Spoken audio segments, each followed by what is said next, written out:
Another very important and interesting piece happened in Fredericton recently. Our Finance Minister, Victor Boudreau, announced that the province had realized a surplus of $114 million. You'll recall that in the budget speech last year, the province of New Brunswick raised income taxes, personal income taxes, for the first time in over 20 years.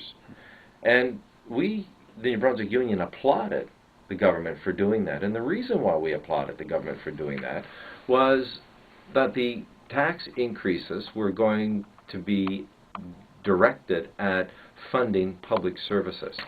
Now, who else in New Brunswick would you imagine that would applaud an increase in taxes except for us, where the money was going to go directly into the services that our members provide? Made perfect sense. Unfortunately, within 3 weeks of the tabling of the budget speech, the province and Sean Graham recanted. So here we are in December with a surplus of $114 million, and guess what Victor Boudreau is saying he's going to consider? A tax break, reducing taxes. That takes away money from the funding and financing of the services that our members provide.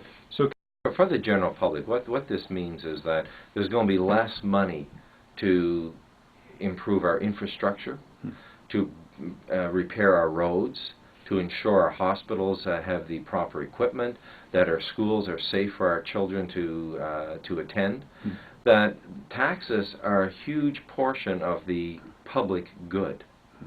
And when taxes are reduced, it only makes common sense to recognize that our public good, our common good, is therefore reduced as well. The formula in New Brunswick for public services is very simple. Funding of public services is essential.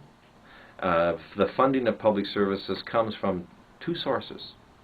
The equalization payments from Ottawa, which this government is saying by the year 2026 we should be weaned off of those payments. Well, the question for the government is what is going to come in behind to ensure what the equalization payments ensure, that New Brunswickers have access to a public service that is comparable to the rest of Canada.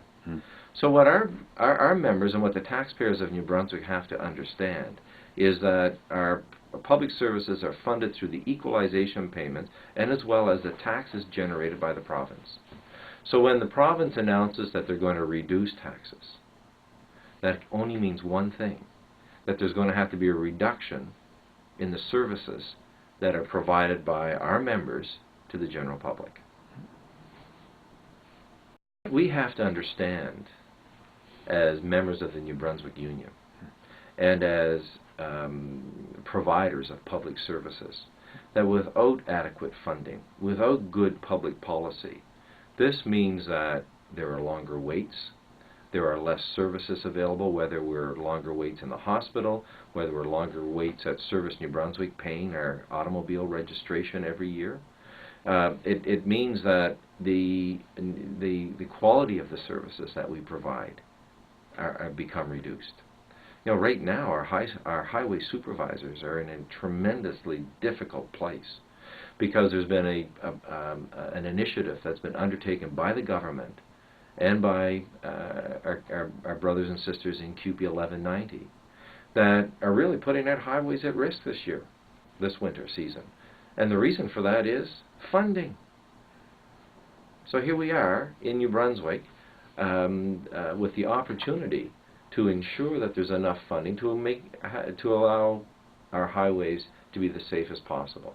We're in the winter program season, and there's an initiative that is in a trial period this year where in fact it's being reported to us by our members, our highway supervisors, and our members from engineering and field that the highways aren't as safe this winter as they have been in the past for the sake of saving money.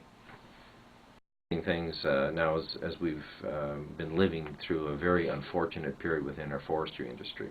And the big question is, you know, does government get involved in helping the industry and bailing out mills, which are the heartbeat of the economy in so many of our communities, the Miramichi, Dalhousie, Bathurst. what needs to be understood, or what should be understood, is that as important as as important as propping up and funding the private sector, the mills, which are the heartbeat of the community's economy, the public sector is also a pulse in the community. And when we talk about, post-secondary education reform, and the idea of perhaps diminishing the access to post-secondary education through our community colleges around the province, the community's hurt. The twin-engine airplane analogy, it needs a vibrant private sector, but it also needs a well-funded, efficient public sector to support our communities. And those two have to go together. So when the government talks about using surplus monies to help support an industry in a community, they also have a responsibility to provide continued support for the public services in that community and in your community around this province.